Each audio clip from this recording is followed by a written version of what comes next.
Bonjour tout le monde. Donc aujourd'hui, comme prévu, je vais vous montrer comment démonter les tubes de fourche, faire la vidange et changer les joints spi. Alors tout ça, ça va prendre pas mal de temps, hein. C'est pas une petite opération, quand même quelque chose d'assez délicat, faut quand même faire attention, faut être propre. Donc là la moto doit être propre, ça serait le mieux franchement. Donc je la ferai sûrement en plusieurs parties. On va commencer par le démontage des accessoires, de la roue, de tout ça pour y avoir de la place pour pouvoir démonter les tubes tranquillement. Donc faire ça. Donc il va falloir quelques outils, comme d'hab, hein. Donc là pour la 250 TE. Donc pour démonter les accessoires là, soit votre bulle est d'origine, soit comme moi vous l'avez rajouté, c'est tout simple, c'est des élastiques, ça vous connaissez.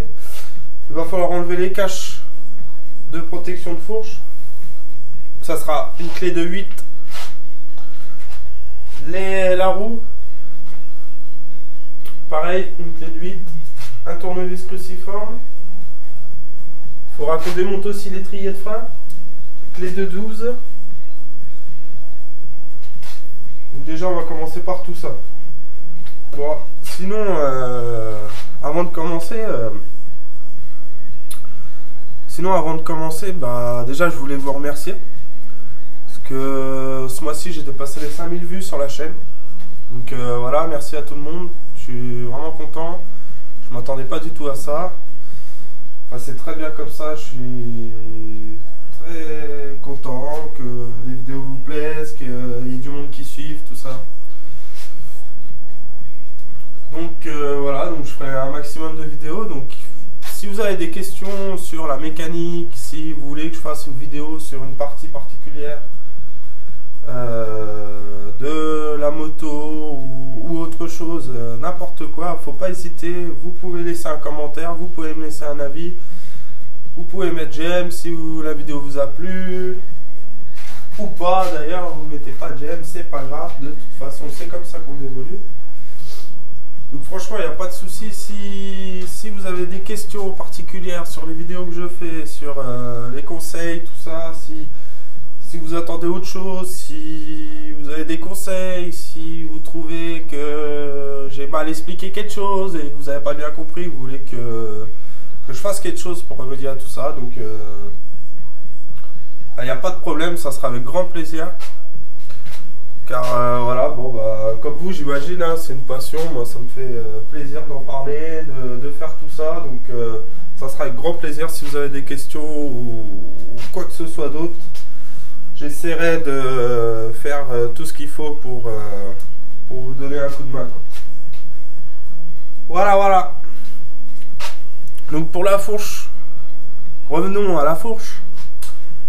Donc pour la fourche, essayez de vous préparer un coin bien propre. Moi j'ai une petite table pliante là, donc pour la fourche c'est impeccable, ça me fait un bon espace de travail qui restera propre. Vous prévoyez-vous de l'huile. Là, alors prévoyez aussi le bouquin, qui est quand même assez important déjà pour savoir l'huile que vous devez mettre et la quantité. Donc là, si je regarde sur Husqvarna, vous allez dans l'index. Voilà. Huile de fourche. Alors Agic Forza, la marque, vous prenez ce que vous trouvez. Donc là il préconise de la 7.5 pour les climats rigoureux SAE5. Donc moi qui n'avais pas envie de continuer avec la 7.5 pour avoir d'autres références au niveau des huiles, tout ça, pour savoir comment ça marche, savoir les réactions, si on prend une 7.5, si on prend une 5, si on prend une 10. Moi, ce qui m'intéresse, c'est de savoir tous ces côtés-là. Donc là, je passe sur de la 5, histoire de voir les différences de comportement. Parce qu'il faut savoir que votre huile, selon ce que vous choisissez, va être plus ou moins visqueuse. Et donc, vous aurez des sensations plus ou moins fortes ou... Enfin, des sensations différentes sur la moto. Ça, après, ça sera à vous de voir. Moi, je vous conseille, si vous n'êtes pas trop aguerri, si c'est votre première, vous prenez la même huile. Comme ça, vous n'aurez pas de surprise. Après, c'est à vous de voir comment se comporte la moto quand vous êtes dessus.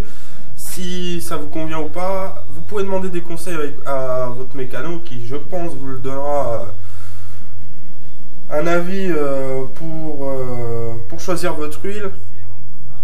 Votre huile selon votre poids, selon ce que vous recherchez, le terrain que vous faites, etc. etc. Donc moi, aujourd'hui, ça sera avec de la 5. Mais sinon, d'origine, pour la 250 TE de 2009, chez Husqvarna, c'est de la 7.5. Donc voilà. Donc on est d'accord. Donc on va commencer tout ça. On va commencer par le bas. Donc je vais vous donner des petits conseils au fur et à mesure pour que le remontage soit facile. Donc on va commencer par dévisser. Alors je vais essayer de vous mettre plus près. Tac, tac. Donc voilà. Ici l'étrier de frein. Et ici ce qui tient vos câbles. Compteur et frein. Donc là on commence cruciforme. On va enlever cette partie là. Donc on a deux vis cruciformes.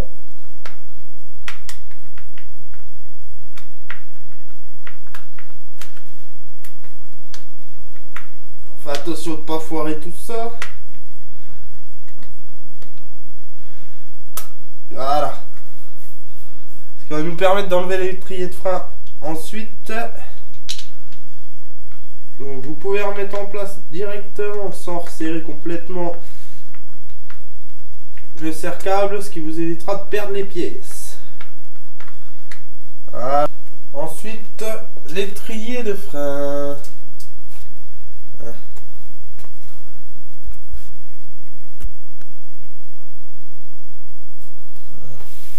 Alors l'étrier de frein, clé de 12 à pipe. Alors, avant de le démonter, je vous conseille, vous avez la partie fourche. La partie fourche, l'étrier de frein, ça fonctionne, c'est des mâchoires qui se collent. Donc je vous conseille, avant de démonter, d'appuyer sur la partie étrier qui est là.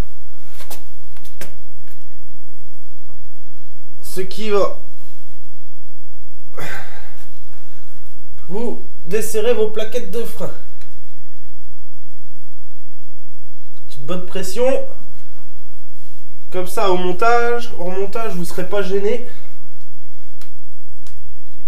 pour remettre les plaquettes. Parce que c'est souvent une partie qui est quand même assez chiante à faire.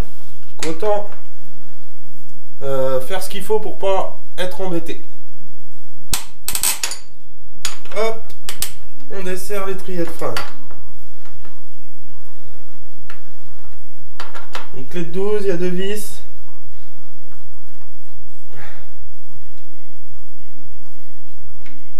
Hop.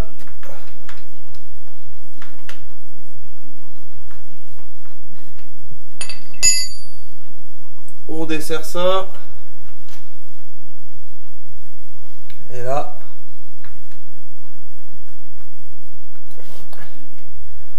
Et là,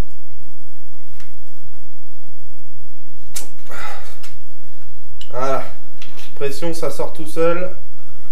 On remet les vis directement sur l'étrier comme ceci.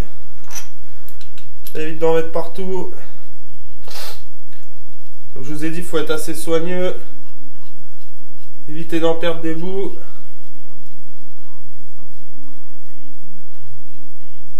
Quand on met tout ça dessus.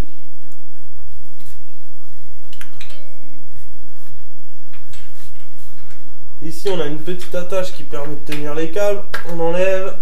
Voilà. Donc là, notre étrier de frein ne nous gênera plus. Donc là maintenant on va démonter la roue. Deuxième étape, on démonte la roue. Donc, 2 vis de 8 de chaque côté. Tac tac. Donc, une clé de 8. On démonte celle en premier où on a l'écrou de serrage de la roue. Donc on les desserre un peu.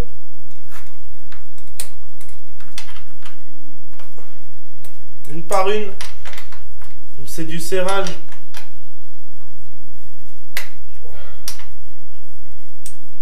Hop. Voilà. On les desserre jusqu'à ce qu'elles soient libres les deux. Vous n'avez pas besoin de desserrer plus. Ensuite, on place une clé. Moi, j'ai pas de clé BTR, donc j'utilise ce que je peux. Donc, on passe la clé dedans, on desserre.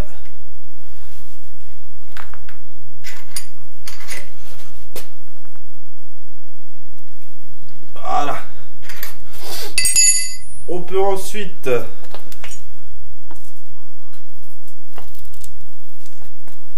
desserrer les deux autres vis de 8 de l'autre côté. Donc, même opération, on les dessert jusqu'à ce que ça soit libre. Pas besoin de les enlever entièrement, ça ne sert à rien. Voilà. On desserre légèrement le pas de vis. Vous pouvez commencer l'amorce.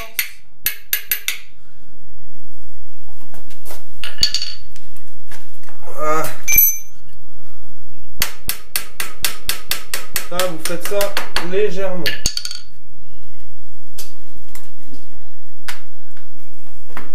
Ça est sorti de l'autre côté.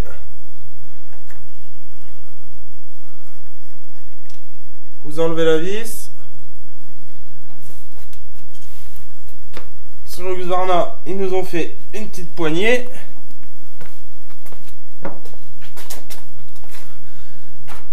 Voilà. Ça doit sortir tout seul si c'est bien graissé tout ça. Donc, la roue est enlevée. On met ça de côté. L'axe, comme pour les autres choses, vous remettez de suite la vis dessus, ce qui vous évitera de les garer, et vous le réservez. Voilà. Donc l'étrier de frein c'est bon. Maintenant on va pouvoir enlever les caches. Suspension. Fourche comme vous voulez.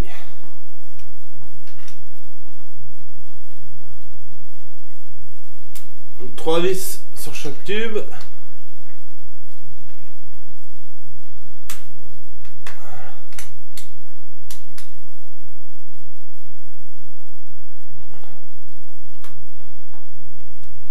On desserre tout ça.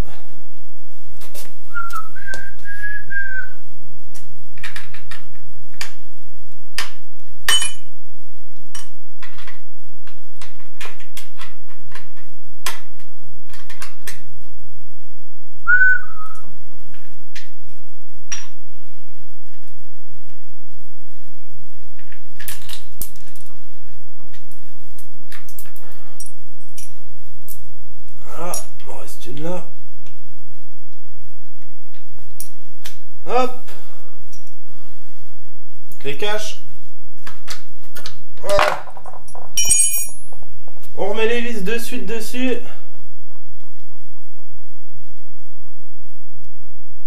Comme ça, on les perd pas.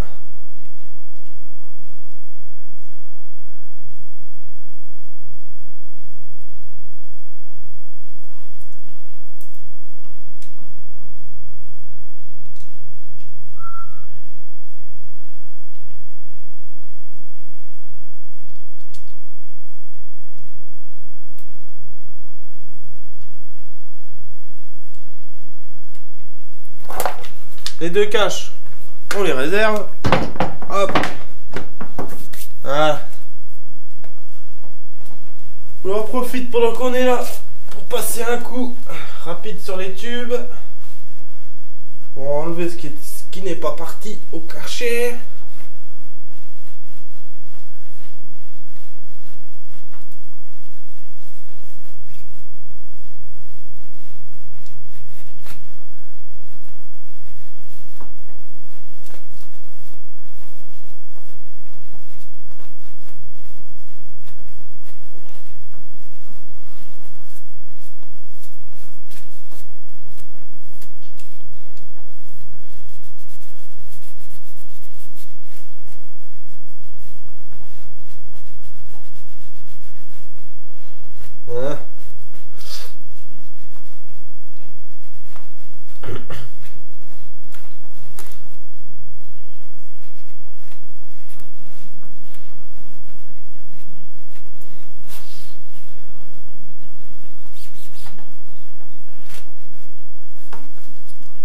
Voilà. Tout est beau, on est content. Donc maintenant on va passer à la partie supérieure. Donc la partie supérieure. Moi comme je vous ai dit, c'est des élastiques. Voilà, on enlève de chaque côté.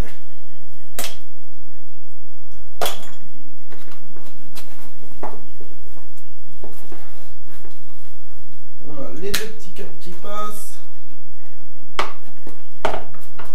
Voilà. Donc là de chaque côté, sur le vernin, vous avez 3 vis de 12 qui tiennent vos tubes. Chaque côté. Donc, on prend une clé de 12. On va commencer par le T. Donc cette partie-là s'appelle les T de fourche. Ce qui tient votre fourche à votre guidon et tout ça. Donc, pour toujours pareil, faciliter le démontage, on commence par le haut. On desserre jusqu'à ce que la vis soit libre. Pas besoin de l'enlever. On fait ça des deux côtés.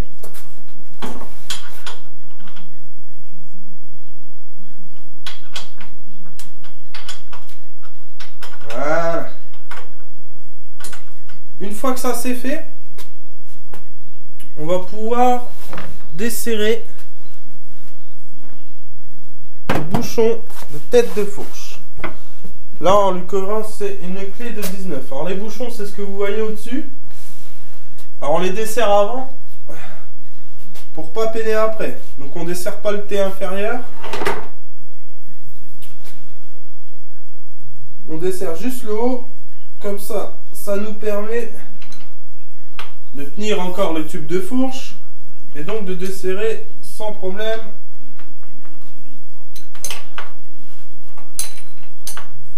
les bouchons de fourche.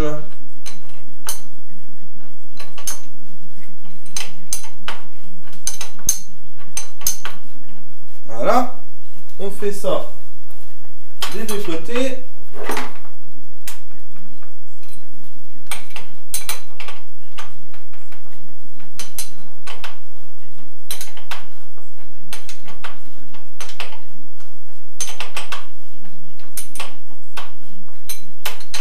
Une clé de 19, hein. On est d'accord.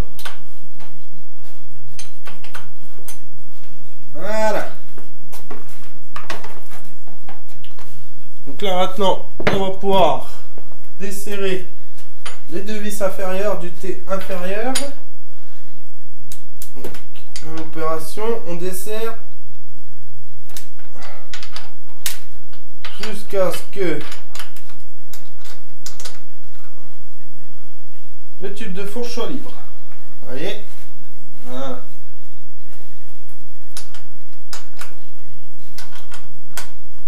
Ça c'est fait, impeccable. On peut donc enlever notre tête de fourche.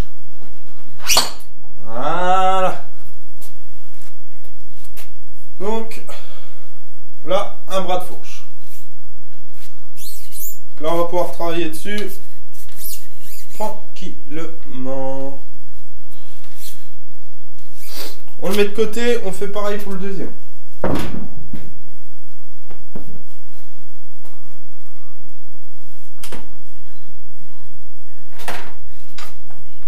La bulle. Vous pouvez l'enlever. Voilà. On réserve. Même opération.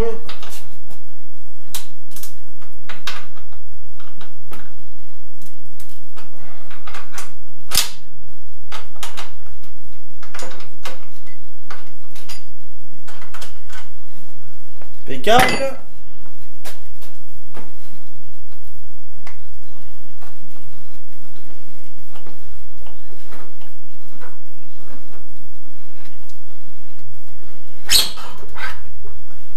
Deuxième tube de fourche, on réserve. Et voilà. Donc là, c'est tout bon. On a démonté nos deux tubes de fourche. Donc là, on n'a plus à utiliser ou faire quoi que ce soit sur la moto. On va tout travailler sur notre petit espace qu'on a préparé au propre. Et ça sera bon. Alors, nous voilà sur notre lieu de travail, propre, nos deux têtes fourches, les pièces qu'on a enlevées, notre bouquin, notre huile, tout. Alors pour la suite, je ferai ça pour la deuxième vidéo, donc on se retrouve sur la deuxième vidéo. Alors, à tout de suite, merci d'avoir regardé celle-ci.